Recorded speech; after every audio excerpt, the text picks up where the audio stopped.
नमस्ते दोस्तों। क्या आपने कभी सोचा है एक इंसान अकेला क्यों नहीं रहना चाहता? क्या होता है उसके दिल और दिमाग में जब वह अपने अकेलेपन से सामना करता है?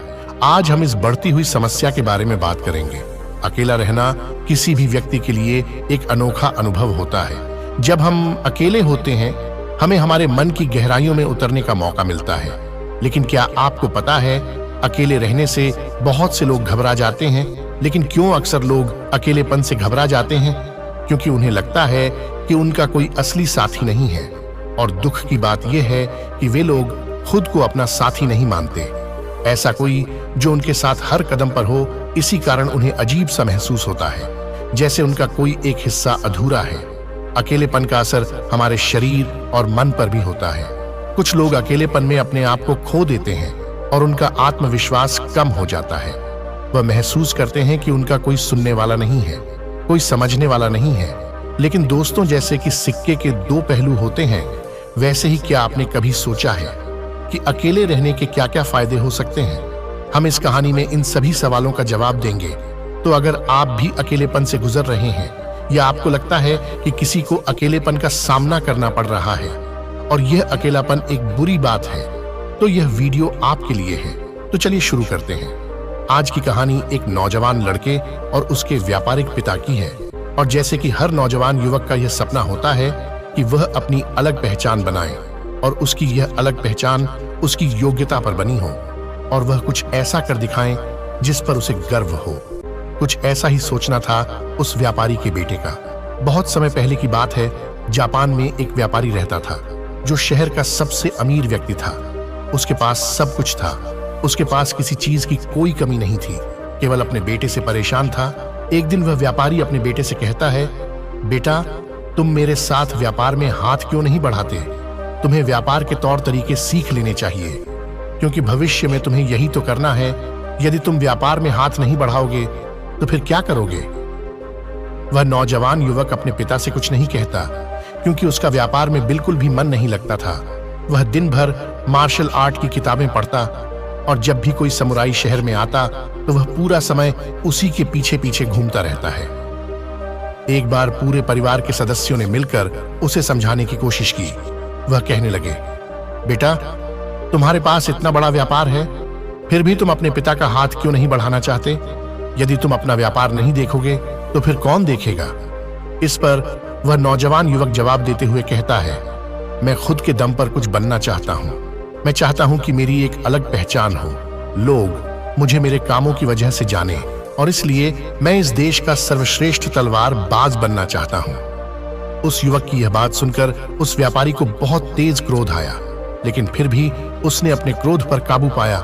कुछ देर सोच विचार करने के बाद उस व्यापारी ने अपने बेटे से कहा, बेटा, अगर तुम यही करना चाहते हो तो ठीक है, मैं अगले 3 साल का समय तुम्हें देता हूं।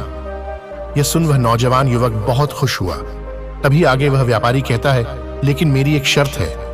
इस पर वह नौजवान युवक कहता है, क्या पिताजी? देखो, मैं तुम्हें अगले 3 साल का समय तो दे रहा हूं, लेकिन तुम्हें हर साल मुझे यह बताना होगा कि तुम क्या कर रहे हो और तुमने उसमें कितनी उन्नति कर ली है। यदि तुम मुझे अपने काम से संतुष्ट कर पाए तब तो ठीक है, वरना तुम्हें मेरे साथ मेरे व्यापार में हाथ बढ़ाना होगा। नौजवान युवक काफी सोच विचार कर अपने पिता से कहता है, ठीक है पिताजी, मुझे आपकी शर्त मंजूर है। उसके ठीक 2 दिन बाद वह नौजवान युवक अपने पिता की आज्ञा लेकर तलवारबाजी सीखने के लिए घर से निकल पड़ता है और वह कई दिनों की यात्रा करके एक गुरु के पास पहुंचता है। वह गुरु जापान में तलवारबाजी और युद्ध कला सिखाने के लिए प्रसिद्ध थे। उनकी ख्याति दूर दूर तक फैली हुई थी, लेकिन वह बहुत कम लोगों को अपना शिष्य बनाते थे। वह नौजवान युवक उन गुरु के पास पहुंचकर उन्हें प्रणाम करता है और कहता है, हे गुरुवर, मैंने आपके बारे में बहुत सुना है और इसीलिए मैं बहुत दूर से यात्रा करके आपके पास आया हूं। मैं आपसे तलवारबाजी सीखना चाहता हूं। मैं तलवारबाजी में सर्वश्रेष्ठ होना चाहता हूं। फिर जवान युवक सारी बातें कहता जा रहा था, लेकिन इस पर गुरुवर कुछ भी जवाब नहीं दे रहे थे। और जब कुछ देर तक उन गुरुवर ने जवाब नहीं दिया तो इस पर उस नौजवान युवक ने अपने घर पर बीती सारी बातें उन गुरु को बता दी। उसने यह बता दिया कि किस तरह से उसके पिता ने उसके सामने शर्त रखी है कि यदि वह अपने जीवन में सफल न हो पाया उसने अपने जीवन में वह न कर पाया जो वह करना चाहता है, तो उसे उनका व्यापार आगे बढ़ाना होगा। आगे वह नौजवान युवक उन गुरुवर से कहता है, हे गुरुवर, मैं आपसे वादा करता हूं कि मैं पूरी कर्तव्य निष्ठा के साथ तलवारबाजी सीखूंगा और मैं आपका समय बर्बाद नहीं करूंगा, इसलिए कृपया करके मुझे अपना शिष्य बना लीजिए। तभी उन गुरु ने उस युवक की तरफ ध्यान से देखा। उन्होंने देखा कि वह अपने साथ काफी सामान भी लेकर आया था और उसके साथ उसके 2 सहायक भी आए हुए थे। तभी उन गुरु ने कहा, सबसे पहले यदि तुम तलवारबाजी सीखना चाहते हो तो तुम्हें इन चीजों को छोड़ना होगा, इन चीजों का त्याग करना होगा, इसलिए इन कीमती सामानों को वापस अपने घर भेज दो।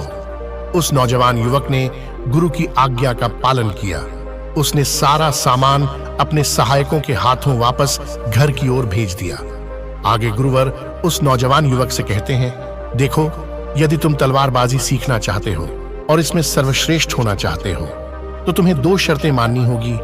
इस पर वह नौजवान युवक कहता है, गुरुवर, आप जैसा भी कहें मैं सब करने के लिए तैयार हूं, लेकिन मुझे अपना शिष्य बना लीजिए। तभी गुरुवर उस युवक को पहली शर्त बताते हुए कहते हैं कि तुम्हें यहां पर सामान्य लोगों की तरह ही अपना जीवन बिताना होगा और सारे कार्य तुम्हें खुद ही करने होंगे। इस पर नौजवान युवक कहता है, जी गुरुवर, जैसा आप कहें। आगे गुरुवर उस नौजवान युवक को दूसरी शर्त बताते हुए कहते हैं, यदि एक बार तुमने तलवारबाजी की शिक्षा को ग्रहण करना शुरू कर दिया तो तुम्हें उसे पूरा करना ही होगा। तुम इस बीच उसे छोड़कर नहीं जा सकते। इस पर वह नौजवान युवक कहता है, ठीक है, आप जैसा कहें, मुझे सब मंजूर है। उन गुरुवर ने उस नौजवान को अपना शिष्य बना लिया, लेकिन वह नौजवान यह नहीं जानता था कि उनके सिखाने का तरीका बहुत अलग था। एक दिन उन गुरुवर ने उस नौजवान युवक को अपने पास बुलाया और कहने लगे, बेटा, जैसे तुम उठते बैठते हो, चलते फिरते हो, जैसे तुम सांस लेते हो, वैसे ही तुम तलवार भी चलाते हो। ये तुम्हारे ही शरीर का हिस्सा है, इसलिए सबसे पहले तुम्हें सचेत होना होगा। तुम्हें जानना होगा कि तुम क्या कर रहे हो, तुम किस अवस्था में हो। तुम्हें जागरूक होने की आवश्यकता है, इसलिए आज से ही सचेत होकर सारे काम करना शुरू कर दो और ऐसा तब तक करो जब तक यह तुम्हारा स्वभाव ना बन जाए। उस युवक ने उन गुरुओं की बात मान ली। वह एकाग्र होकर अपने कामों पर ध्यान देने लगा। वह अपने चलने फिरने और अपनी सांसों पर ध्यान केंद्रित करने लगा। सुबह उठकर वह अभ्यास करता और ध्यान किया करता। शाम के 6 बजे से वह एकांत रहता और ध्यान किया करता। ध्यान करने के बाद करीब 9 बजे के बाद वह सो जाया करता और ठीक सुबह 4 बजे अंधेरे में उठकर वह तलवारबाजी का अभ्यास करने लगा। और यह सब उसे एकांत में रहकर ही करना था। और यह सारी क्रियाएं दोपहर के 2 बजे तक यूं ही चलती रहती और इस समय के दौरान ना तो कहीं जाना और ना ही किसी से मिलना। यहां तक कि उस युवक को किसी से बात करने की भी कोई अनुमति नहीं थी। और बचे हुए 4 घंटे अर्थात दोपहर को 2 से शाम को 6 बजे तक वह बाकी सभी शिष्यों के साथ मिलकर आश्रम की देखरेख करता, आश्रम की सफाई करता और शाम को 6 बजने के बाद अकेले रहने का नियम दोबारा से लागू हो जाता। ऐसे करते करते करीब 3 सप्ताह बीत चुके थे और वह नौजवान युवक भी अब तक पूरा मन लगाकर सीखने की कोशिश कर रहा था। लेकिन जैसे जैसे समय बीतता जा रहा था, उस नौजवान युवक का जोश ठंडा पड़ रहा था। अब उसके लिए उस आश्रम में एक एक पल बिताना बहुत मुश्किल हो रहा था। अब उस नौजवान युवक ने अपने गुरु की बातों को अनदेखा करना शुरू कर दिया था। वह उन सभी नियमों को तोड़कर अपने सभी गुरु भाइयों के साथ मिलकर गप्पे लड़ाने लगा था। वह उन्हें अपने व्यापार की बातें बताता और उसके पास क्या कुछ है वह उसका बखान किया करता।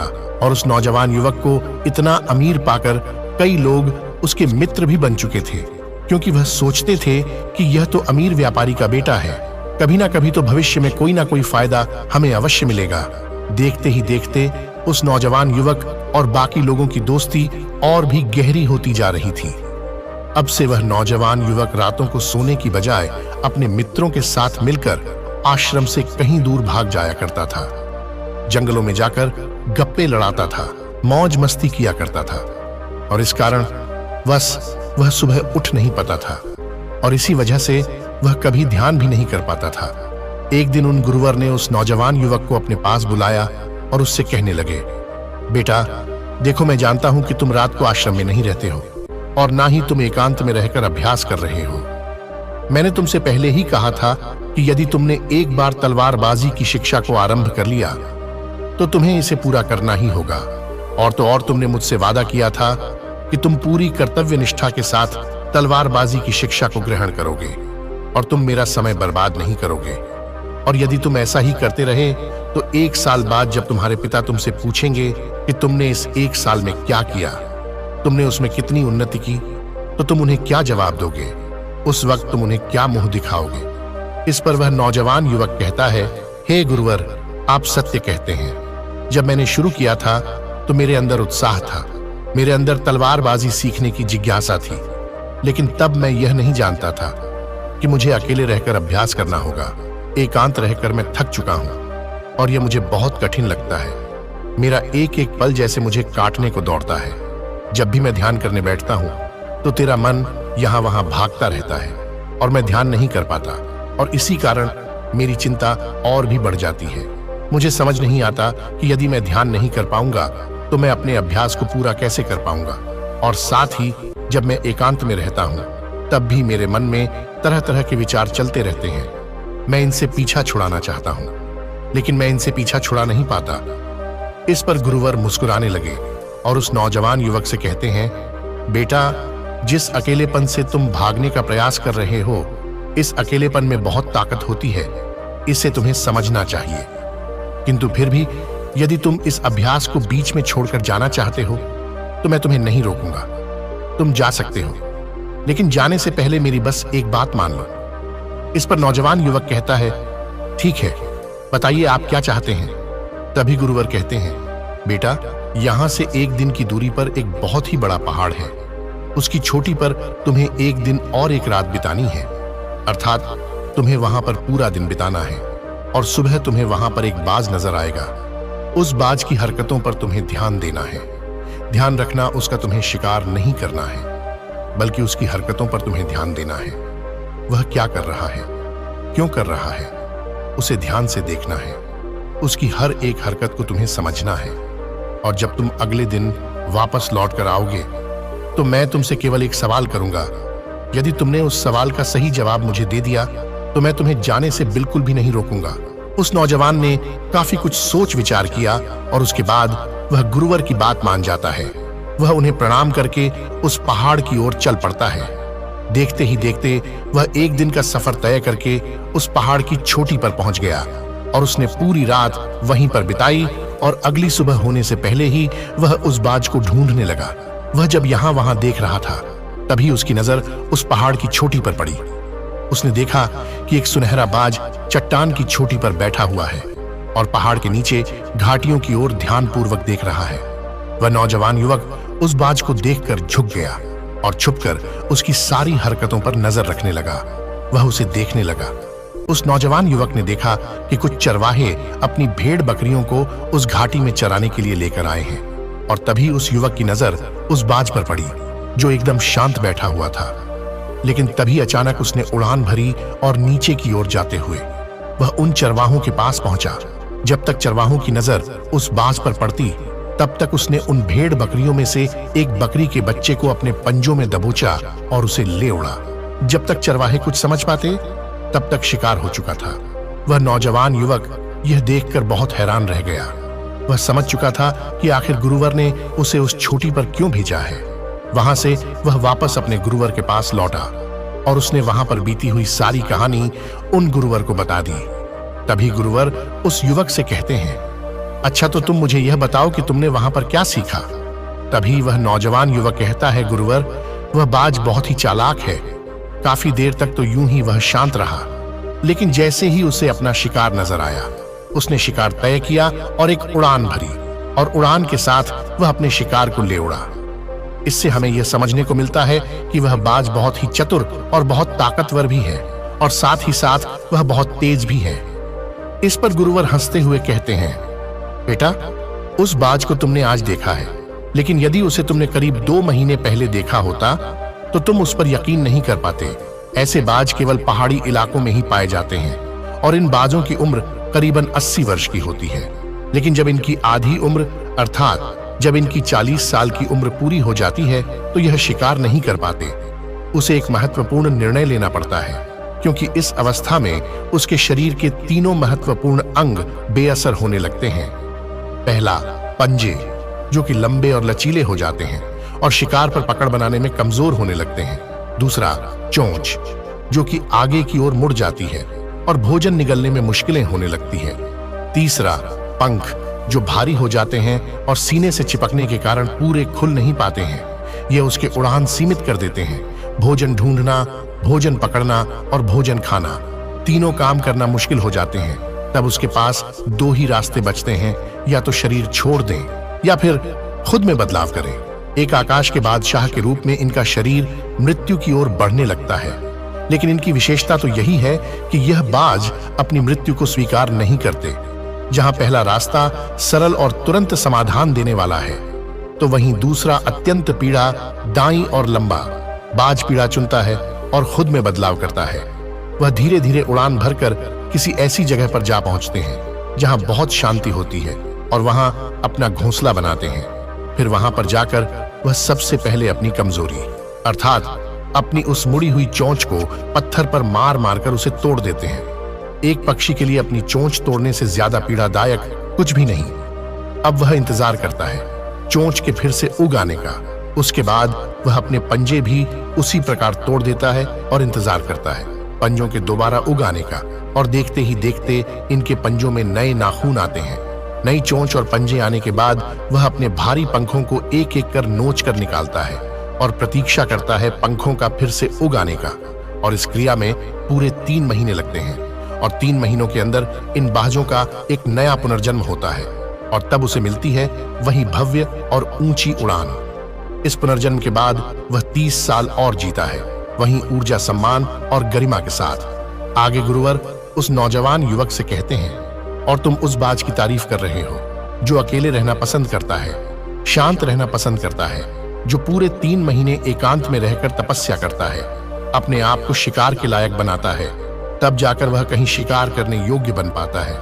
तुमने देखा होगा कि जो भी ताकतवर इंसान है वह हमेशा एकांत ही रहता है, लेकिन जो व्यक्ति कमजोर है, जिसके अंदर तरह तरह की कमियां हैं, वह लोगों के बीच छुपने का प्रयास करता है। आगे गुरुवर उस नौजवान से कहते हैं, मेरी बात ध्यानपूर्वक सुनो। यदि तुम अपने जीवन में सफल होना चाहते हो, अपनी पहचान बनाना चाहते हो, तो सबसे पहले दिशाहीन से दृढ़ निश्चय वाले बनो। क्योंकि जब तुम खुद के लिए समय निकालते हो, जब तुम एकांत रहने का चुनाव करते हो, तो तुम अपने दिन में जो भी काम कर रहे हो उस पर तुम ध्यान दे पाते हो, तुम सचेत हो पाते हो और साथ ही तुम किसी भी चीज पर सही निर्णय भी ले पाते हो। और एकांत आपको हमेशा कुछ ना कुछ नया सिखाता ही रहता है। आगे गुरुवार उस युवक को दूसरी बात बताते हुए कहते हैं, आज जो मौका तुम्हारे पास है वह मौका तुम्हें दोबारा नहीं मिलेगा, इसलिए इस मौके की कीमत को समझो। क्योंकि एकांत तुम्हें खुद को बनाने के लिए मिला है, तो अपने जीवन में देखो, उसे समझो और उन कमियों को दूर करो। तुम तो बड़े शहर से हो और तुमने यह भी देखा होगा कि शहर के लोग अपना पालन पोषण करने के लिए दिन रात मेहनत करते रहते हैं। ना तो उनके पास सीखने का समय है और ना ही एकांत में रहने का, इसलिए वह कभी भी खुद को जान तक नहीं पाते। यह अकेलापन, यह संघर्ष जिसे तुम व्यर्थ समझ रहे हो और जिसे तुम यूं ही बर्बाद कर रहे हो, यह मौका तुम्हें कुछ बनने के लिए मिला है और यह मौका दोबारा लौटकर वापस नहीं आएगा। आगे गुरुवर उस युवक को अगली बात बताते हुए कहते हैं, जिन लोगों के साथ तुम घूम रहे हो, जिनके साथ गप्पे लड़ा रहे हो, जिनके साथ अपना समय काट रहे हो, उन्हें तो खुद नहीं पता कि वह क्या कर रहे हैं। उन्हें खुद इस बात का एहसास नहीं है कि वह खुद अपना कितना बड़ा नुकसान कर रहे हैं। तुम ऐसे लोगों के साथ अपना समय बिताते हो तो अवश्य ही तुम भी दिशाहीन हो जाओगे और तुम भी यह समझ नहीं पाओगे कि तुम्हें अपने जीवन में क्या करना है।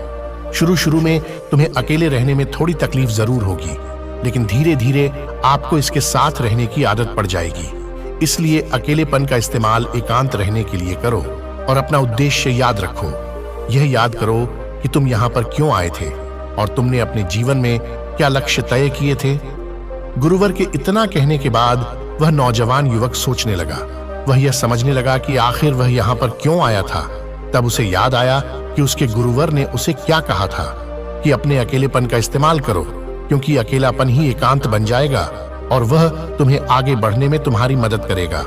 दूसरी बात, अभ्यास में संतुष्टि ढूंढो, क्योंकि उस नौजवान युवक के गुरुवर ने कहा था कि सारा ध्यान केवल अभ्यास में लगाना, इसके अलावा कुछ और पाने की कोशिश नहीं करना, क्योंकि जब हम कहीं और जाने की या कुछ अलग पाने की कोशिश करने में लग जाते हैं, तब हम अपने मन के बनाए हुए जाल में फंसते चले जाते हैं और हमारा संबंध वर्तमान से टूट जाता है।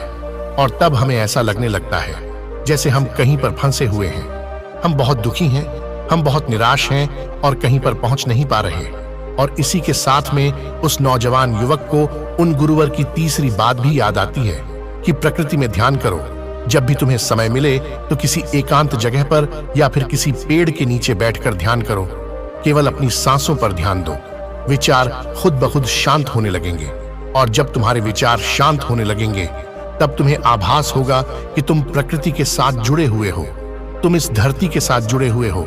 ऐसा करने से अकेलेपन का वह भाव हमेशा हमेशा के लिए खत्म होने लगेगा। तब तुम यह जान पाओगे कि यह पल ही वह अवसर है जहां तुम खुद को पूरी तरह से जान सकते हो। तभी तुम अकेलेपन का फायदा उठा सकोगे और इसी तरह से अकेलेपन को जीता जाता है। इन सभी बातों को ध्यान करके उस नौजवान युवक ने यह निश्चय किया कि वह आश्रम छोड़कर कभी कहीं नहीं जाएगा जब तक कि वह अपने इस लक्ष्य को प्राप्त नहीं कर लेता। यहाँ पर एक सर्वश्रेष्ठ तलवारबाज बनने आया था और वह यहाँ से सर्वश्रेष्ठ तलवारबाज बनकर ही जाएगा। इसके बाद वह अगले ही दिन से अभ्यास में पूरी तरह से लीन हो गया। तो दोस्तों, यदि आप अपने जीवन में अपनी पहचान बनाना चाहते हैं और अपने जीवन में कोई लक्ष्य प्राप्त करना चाहते हैं, तो कुछ अलग पाने का प्रयास छोड़ दें। क्योंकि जब हम कुछ अलग और कुछ खास पाने का प्रयास करने लग जाते हैं, तब हम यह भूल जाते हैं कि हमारा लक्ष्य क्या है और हम अपने लक्ष्य से दिशाहीन होने लगते हैं। और इसी कारण हम अपने लक्ष्य तक कभी पहुंच नहीं पाते, क्योंकि हमारा मन हमें कुछ अलग पाने के लिए निरंतर प्रेरित करता रहता है। और इसी कारण हम अपने मन के जाल में फंसते चले जाते हैं और हम अपने लक्ष्य पर ध्यान नहीं दे पाते। इसलिए अपने जीवन में यदि आपको कोई लक्ष्य हासिल करना है, तो अधिक पाने का प्रयास छोड़कर केवल अपने अभ्यास पर ध्यान केंद्रित करें और देखना कि आप जरूर ही अपने लक्ष्य को प्राप्त कर पाएंगे। तो दोस्तों, कैसी लगी आपको ये कहानी? आप हमें कमेंट सेक्शन में जरूर बताना, और अच्छी लगी हो तो इस चैनल को सब्सक्राइब जरूर कर लेना। तो चलिए मिलते हैं ऐसी ही कोई नई कहानी में, कोई नई मैसेज के साथ। तब तक के लिए अपना ख्याल रखें। धन्यवाद। नमो बुद्धाय।